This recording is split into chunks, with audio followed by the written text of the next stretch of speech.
بسم الله توكلت على الله. السلام عليكم ورحمة الله تعالى وبركاته. كي دايرين الخوت؟ بخير؟ أحوالكم طيبة؟ اليوم إن شاء الله جيت باش نتقاسم معكم التجربة ديالي اللي كتقدر بواحد العام ونص تقريبا ديال تربية الدجاج، منو الدجاج الفيومي ومنو الدجاج البلدي العادي، شي حبات ديال خليط السلالة بحال هكا. والحمد لله. المهم في الاول ملي بديت بقطع خرط تقريبا وكنت المشكل اللي كنت كندير هو انه الغلط اللي كنت كندير بالضبط باش ما يطيحوش فيه كاع المبتدئين. كنصحكم بزاف الخوت.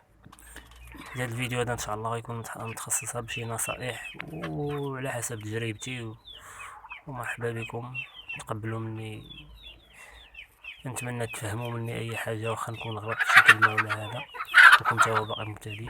مرحبا بكم. المهم نقول لكم كنت فين ما نلقى شي عتوقات، والعتوقة بالنسبة للمبتدئين باش تكونوا عارفين هي الدجاجة اللي مازال ما بداتش تبيض، يعني شي 3 بحال هكا كنشريهم كنجيبهم كنخلطهم مع القطيع ديالي ديريكت. وهذا كان تيسبب لي انه يا اما كيكونوا مرض يا اما يعني كتغير عليهم الماكله، يعني دغيا كيمرضوا كيموتوا. ما كنفهم والو، تنقول كيفاش ولا تيقدروا كاع يمرضوا لي شي حاجه من الدجاج ديالي. المهم وانا نحبس من داك الشريان، والحمد لله جبت اخر حاجه شريت هادو ديال الفيومي، كانوا باقي صغار هادوك تعازلهم شويه وحبست من الشريان. دابا الحمد لله كنلقح ذكر واحد اللي كيخصب ليا الدجاج كامل هو هاد الفيومي هذا، وكنحاول ما امكن اني نخرج الفلالس. وفيما نقرق شي دجاجه الحمد لله وكتخرج ليا مثلا شي عدد اللي هو ما فيش الحمد لله، كيف ما وريتكم ديجا في شي فيديوهات، كنحيد ليها الفلالس النهار الاول، كنهبطها من عندي لواحد البلاصه قريبه ليا، كنديرهم في كرطونه في حضانه كنسميها، كنبقى نبدل لهم النجاره ديالهم والماكله ديالهم. كنحاول علاش كنهبطهم حدايا باش نحاول نعطيهم واحد 3 الوجبات ولا 4 على الاقل في اليوم.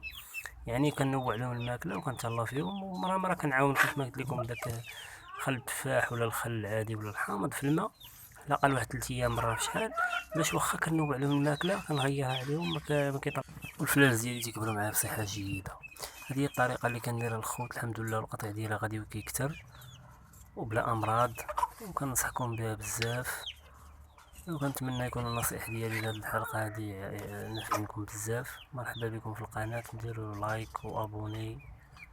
مرحبا بكم في عائله دجاج كونفوس.